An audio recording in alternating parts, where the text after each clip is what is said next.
بیت المقدس کے قریب حضرت ابراہیم علیہ السلام جانوروں کو چراگاہ کی تلاش میں کسی پہاڑ کے اندر چلی گئی۔ انہوں نے ایک مقام پر نہایت غمناک آواز سنی۔ کوئی شخص نہایت خشوع و خضوع سے اللہ تعالیٰ کا ذکر کر رہا تھا۔ آپ ادھر متوجہ ہوئی تو دیکھا کہ ایک ضعیف العمر شخص اپنے حال میں محو ہے۔ آپ نے اس سے دریافت کیا، تم کس کو یاد کر رہے ہو؟ اس نے کہا، اللہ تعالیٰ کو۔ آپ نے پوچھا، تمہارا اللہ کہاں ہے؟ اس نے جواب دیا، آسمان پر ہے۔ فرمایا، زمین پر بھی وہی خدا ہے؟ پھر آپ نے پوچھا، تمہارا قبلہ کدھر ہے؟ تو بوڑھے نے بیت اللہ شریف کی سمت میں اشارہ کیا۔ آپ نے پوچھا، تمہارا ٹھکانہ کہاں ہے؟ اس نے جواب دیا، نیچے اسی غار میں ہے۔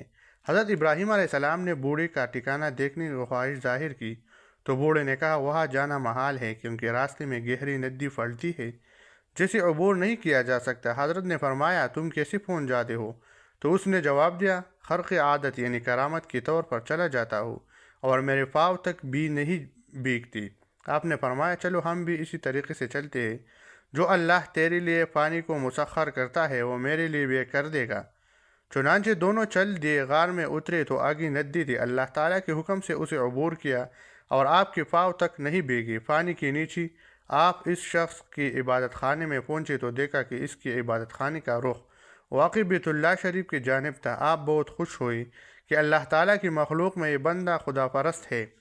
حضرت ابراہیم علیہ السلام نے کہا، اے بزرگ، یہ بتاؤ کہ سب سے خوفناک دن کون سا ہے؟ تو اس نے جواب دیا، جس دن اللہ تعالیٰ کرسی عدالت پر بیٹھے گا اور انبیاء سمیت سب مقرب بھی لرز رہے ہوں گے۔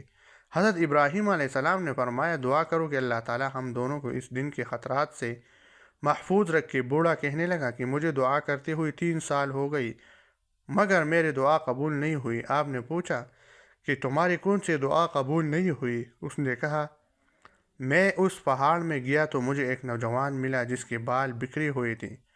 جس نے اس سے پوچھا، تم یہاں کیا کر رہے ہو؟ اس نے جواب دیا کہ اللہ تعالیٰ کے دوست ابراہیم علیہ السلام کے جانوروں کے لیے چراگاہ تلاش کر رہا ہوں۔ بوڑھے آدمی نے کہا، اس وقت سے میں دعا مانگ رہا ہوں کہ اے مولا کریم، اگر دنیا میں تیرا کوئی خلیل ابراہیم ہے تو مجھے اس کی زیارت نصیب فرما، مگر آج تک میری یہ دعا قبول نہیں ہوئی۔ تو حضرت ابراہیم خلیل اللہ علیہ السلام نے فرمایا، اللہ تعالیٰ نے تیری دعا قبول کر دی، اٹھ کھڑا ہو، اللہ کا خلیل تیرے سامنے کھڑا ہے۔ آپ نے اسے گلے لگا لیا تو معانقہ یعنی گلے ملنے کا عمل یہاں سے شروع ہوا۔